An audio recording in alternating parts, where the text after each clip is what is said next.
Kita nggak punya hak untuk jadi hakim atas hidup orang lain. Hakim kita cuma satu, Allah Bapa di sorga. Matius 7 ayat 1 bilang gini, jangan kamu menghakimi supaya kamu tidak dihakimi.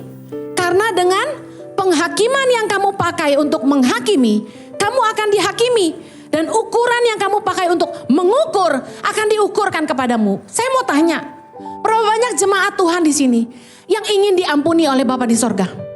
Berapa banyak jemaat di sini yang kalau berbuat salah, berbuat dosa, tidak mau Tuhan sampai hukum kita, tapi kita mau Tuhan mengampuni kita? Angkat tangan. Firman Tuhan berkata, berbahagialah orang yang tidak diperhitungkan pelanggarannya oleh Tuhan. Katakan amin. Kalau kita nggak mau dihakimi sama Tuhan, kalau kita nggak mau dihukum sama Tuhan, jangan hakimi orang lain, jangan hukum orang lain. Karena firman Tuhan katakan, ini Yesus yang ngomong, dengan ukuran yang kita pakai akan diukurkan kepada kita. Waktu saya belum menikah, saya masih anak-anak, saya marah sama papa mama saya. Kenapa bercerai? Kenapa kawin lagi? Bikin susah gua. Kenapa menjadi orang tua yang seperti ini dan seperti itu?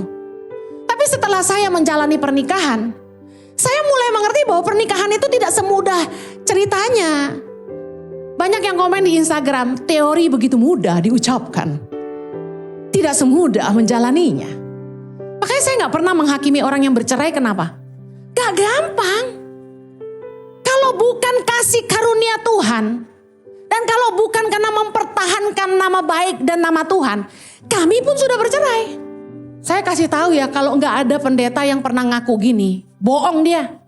Siapa bilang pernikahan gampang, rumit, sulit? Tapi Tuhan itu penuh kasih karunia. Kalau kita mau berjuang untuk pernikahan kita, demi nama Tuhan, Tuhan akan tolong kita. Saya tuh pernah loh mati rasa sama suami saya. Dia pun begitu mungkin. Tapi waktu saya berdoa, saya bilang, Tuhan, baharui cinta di hati kami supaya saya bisa jatuh cinta lagi sama suami saya. Dan itu real loh, terjadi. Tiba-tiba saya tuh jadi kangen banget sama suami saya. Gitu. Terus ngimpiin Jojo amit-amit dipanggil Tuhan. Saya bangun, saya nangis. Oh, lu jangan mati, tinggalin gua. Gua gak mau jadi janda. Ini Indonesia mau dibawa kemana kalau kamu gak ada gitu. Waktu harus memberkati pernikahan di luar kota, waktu harus perjamuan kudus dan lain-lain, saya menyerahin ke suami saya. Waktu jemaat mulai nanya teologi yang susah-susah, saya serahin ke suami saya. Jadi begitu suami saya gak ada, saya mau jadi apa gitu. Saya sih berdoa kalau Tuhan panggil dua-dua barengan.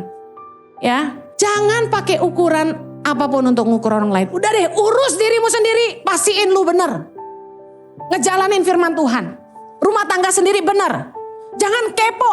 Ih, tuh anaknya dia belum kawin-kawin lu. Perawan tua lu.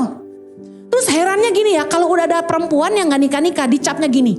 Kenapa sih dia bawel? Kenapa sih dia jutek? Oh, pantasan aja gak nikah. Apa sih? Orang mungkin lagi dapet. Impact Community Indonesia mengadakan 4 kali ibadah onsite setiap hari Minggu pukul 9 waktu Indonesia Barat, pukul 11 waktu Indonesia Barat, pukul 13 waktu Indonesia Barat, dan pukul 15 waktu Indonesia Barat di MOI, Mall of Indonesia Kelapa Gading lantai P3. Ibadah pertama hingga ibadah ketiga disertai ibadah anak dan ibadah remaja. Pastikan kehadiran Anda.